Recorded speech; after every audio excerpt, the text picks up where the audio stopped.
Estamos en el campo de los pastores, dentro de la tierra de Belén.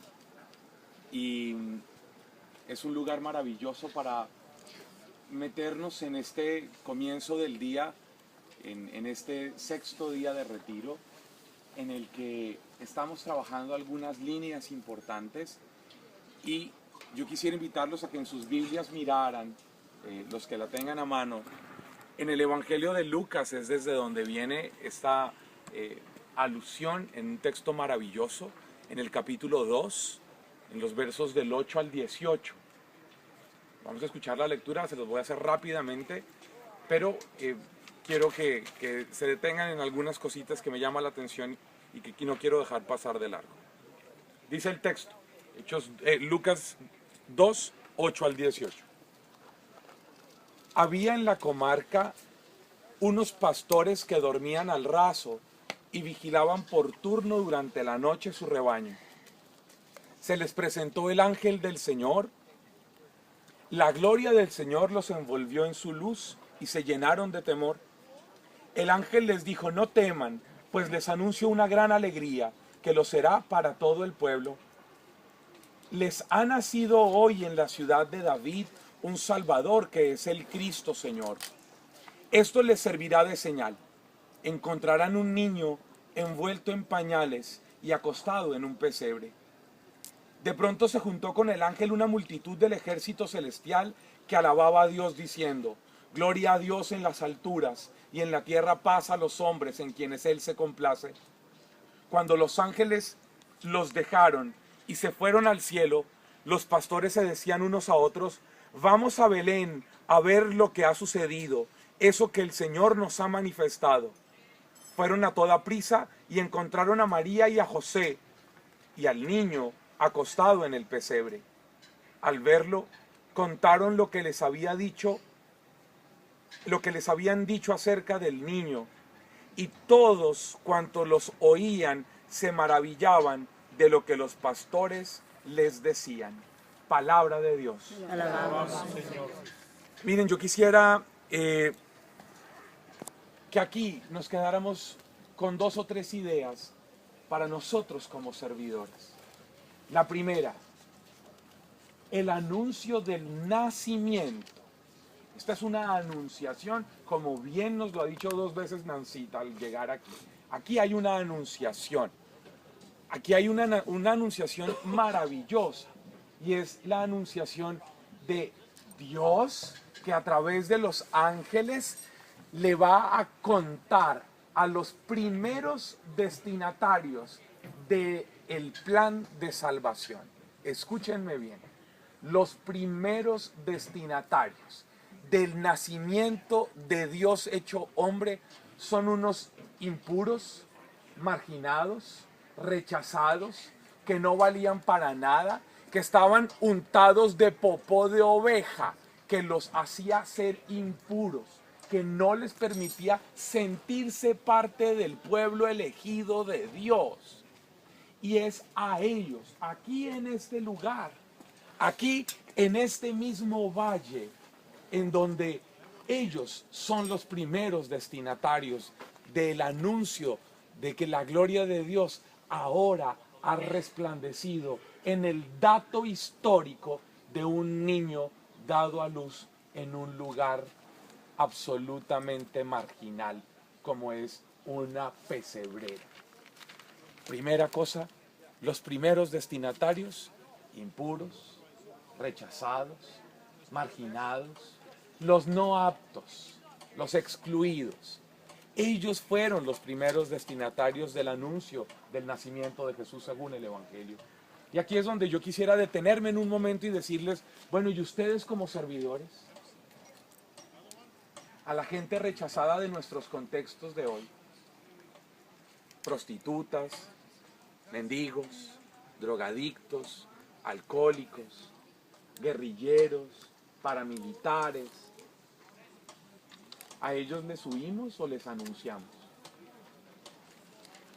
¿A ellos nos acercamos o nosotros los buenos nos quedamos lejos? A la gente mal vista, Ellos son los primeros destinatarios. Aquí vinimos a celebrar que el Evangelio tiene como primer foco de anuncio alegre y gozoso. Los que no eran.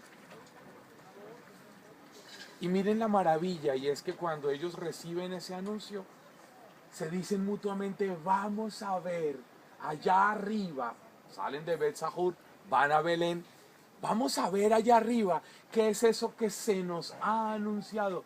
Dios nos ha hablado a nosotros para invitarnos a la gloria de su presencia revelada en un dato histórico que se llama Jesús. Es maravilloso. El Evangelio nos cuenta que esos son los primeros convidados, los primeros invitados. ¿Y en dónde lo hicieron? En su cotidianidad. Segunda idea. Ellos no estaban aquí en la sinagoga. Ellos estaban en su vida diaria. ¿Por qué? Se los he dicho 2 o 3 veces a lo largo de este retiro. Porque la cotidianidad es el lugar de la revelación de Dios. ¿Por qué eso es importante?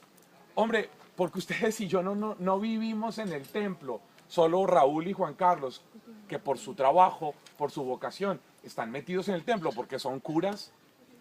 Pero ustedes y yo, el resto de nosotros, tenemos un trabajo como el de los pastores que estaban trabajando. Y es en nuestro trabajo y en nuestra vida diaria donde Dios se nos revela.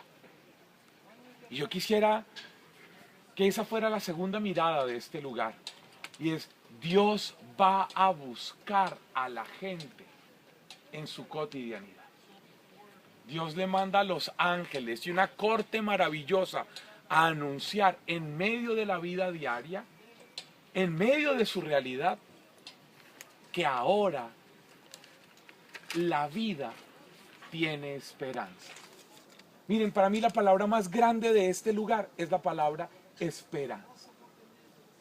Los desesperanzados, los que no tenían proyecto, se encuentran ahora con la esperanza de que su destino no es morir aquí en medio del fracaso, sino vivir abundantemente, vivir plenamente.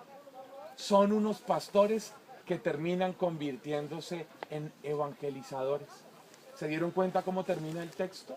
Tercera idea, un servidor que en su cotidianidad pasa de sentirse a sí mismo un marginado, de verse a sí mismo como un rechazado, gracias a la iniciativa de Dios que va a buscarlo en su vida diaria, termina, al final del texto, convirtiéndose en un portavoz de buenas noticias.